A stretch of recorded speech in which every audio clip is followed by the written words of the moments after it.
കുമാരനെല്ലൂർ ദേവീക്ഷേത്രം ഏകദേശം ഒരു 3000 വർഷത്തോളം പഴക്കമുണ്ട് എന്നാണ് പറയപ്പെടുന്നത്. അത് മധുര മീനാക്ഷി സങ്കല്പത്തിലുള്ള ക്ഷേത്രമാണ്. ഇവിടെ മധുര മീനാക്ഷി ദേവി കുടികൊള്ളുന്നു എന്നാണ് സങ്കല്പം. കേരമാൻ പെരുമാൾ 3000 വർഷങ്ങൾക്ക് മുമ്പ് ഉദയനാപുരത്തും കുമാരനെല്ലൂരും 2 ക്ഷേത്രം പണിയുകയും ഇവിടെ സുബ്രഹ്മണ്യനെ പ്രതിഷ്ഠിക്കാനും ഉദയനാപുരത്ത് ദേവി പ്രതിഷ്ഠയ്ക്കും വേണ്ടിയായിരുന്നു ക്ഷേത്രം പണിതത്. എന്നാൽ ഇവിടെ മധുര മീനാക്ഷി കുടിയേറുകയും ആ ഒരു സങ്കല്പത്തോടു കൂടി ആയതുകൊണ്ട് ഇവിടെ ദേവീക്ഷേത്രമാവുകയും ഉദയനാപുരത്ത് സുബ്രഹ്മണ്യ ക്ഷേത്രം ആയി പ്രതിഷ്ഠ നടന്നു വരികയാണ്. ഈ ക്ഷേത്രത്തിലാണ് ഏകദേശം ഒരു 3 തലമുറയ്ക്ക് മുമ്പ് തന്നെ മയിലാട്ടം എന്ന കലാരൂപം ഉണ്ടായിരുന്നു. അതിൻ്റെ ഉത്ഭവം തന്നെ ഈ കുമാരനെല്ലൂർ ദേവീക്ഷേത്രത്തിലാണെന്നാണ് പറയപ്പെടുന്നത്.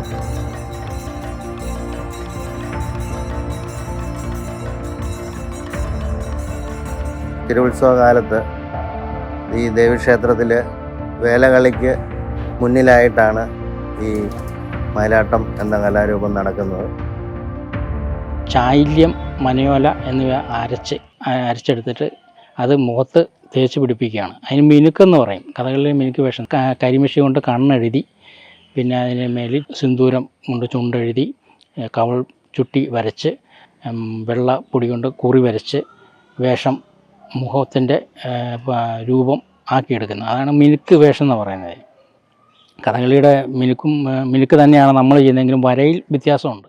ആദ്യം പൈജാമ കെട്ടി, ചന്തി കെട്ടി, അതിനുശേഷം 18 മുഴം കച്ച കെട്ടി, ആ കച്ചയിൽ ഉടുത്തുകെട്ട് വാല് ഓരോന്നോരോന്ന് ഞുറിഞ്ഞ് കെട്ടി വട്ടം. അതിനുശേഷം വലിയ ഞുറി, മയൂര നൃത്തത്തിന് വലിയ ഞുറി എന്ന് പറയാം, വലിയ ഞുറി കെട്ടി അതിൻ്റെ മേളിൽ ചെറിയ ചെറിയ ഞുറികൾ കെട്ടി കുപ്പായമിട്ട് വളയണിഞ്ഞ് തോൾപ്പൂട്ട്, ഹസ്തഘടകം, പിന്നെ പരുത്തിക്കാമണി ഇങ്ങനെയുള്ളവയെല്ലാം കെട്ടി അതിനുശേഷം നെഞ്ചാരം കഴുത്താരം എല്ലാം കെട്ടിയതിന് ശേഷം പിന്നെ മുടി വെക്കുക എന്നുള്ള ചടങ്ങ്. മുടി വെക്കുക എന്ന് പറഞ്ഞാൽ മുടി എന്ന് പറഞ്ഞാൽ കിരീടം വെക്കുക. അതിന് കറുത്ത കച്ച കെട്ടി തോട കെട്ടിയതിന് ശേഷം മുടി വെക്കുന്നു. മുടി വെച്ചതിന് ശേഷം ചെവിപ്പൂവ്, ചാമരം ഇങ്ങനെയുള്ളതെല്ലാം അണിയുന്നു. പൊയ്ക്കാല് കെട്ടുക എന്ന് പറഞ്ഞു കഴിഞ്ഞാൽ അത് മയൂരനൃത്തത്തിൻ്റെ മാത്രം ഒരു പ്രത്യേകതയാണ്. പൊയ്ക്കാൽ 2 അടി പൊയ്ക്കാലിൽ നിന്നുകൊണ്ടാണ് മയൂരനൃത്തം അവതരിപ്പിക്കുന്നത്. ചെറിയ പട്ടുഞ്ഞുറികളെല്ലാം അത് ഭംഗിയാക്കി കഴിഞ്ഞതിന് ശേഷം മയിൽവാഹനം, ദേവവൃക്ഷത്തിൽ കൊത്തിപ്പണത മയിൽവാഹനം എന്നാണ് നമ്മൾ പറയുന്നത്. അത് അരയിൽ ഘടിപ്പിച്ചതിന് ശേഷം പിന്നിൽ പീലിവട്ടം ഘടിപ്പിക്കുന്നു. പീലിവട്ടം എന്ന് പറയാൻ മയിൽപ്പീലി പ്രത്യേക രീതിയിൽ തുന്നിയെടുത്ത വട്ടം അത് പുറകിൽ ഘടിപ്പിച്ച് കഴിയുമ്പോൾ മയിലിൻ്റെ പുറത്ത് സുബ്രഹ്മണ്യൻ ഇരിക്കുന്ന ഭാവമായി. മയൂര നൃത്തത്തിൻ്റെ കഥയെന്ന് പറയുന്നത് സുബ്രഹ്മണ്യൻ താരകാസുരവധം കഴിഞ്ഞ് കൈലാസത്തിലോട്ട് വരുന്നൊരു ഭാഗമാണ് കഥ തുടങ്ങുന്നത്. സുബ്രഹ്മണ്യൻ താരകാസുരനെ വധിച്ച് മയിലിൻ്റെ പുറത്ത് കയറി വരുന്നതാണ് മയൂര നൃത്തത്തിൻ്റെ ഒരു രൂപം. താരകാസുരവധം കഴിഞ്ഞ് മയിൽവാഹനത്തിലേറി കൈലാസത്തിലോട്ട് വരുമ്പോൾ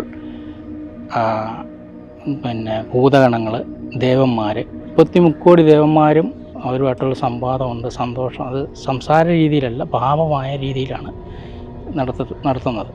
അപ്പോൾ ദേവന്മാർ ഇങ്ങനെ കാണുന്ന ഓരോ ഇന്ദ്രനെ, അങ്ങനെയുള്ള ഓരോ ദേവന്മാരെ എല്ലാം കണ്ട് ഈ സന്തോഷം ഇങ്ങനെ പങ്കുവെക്കുന്നു.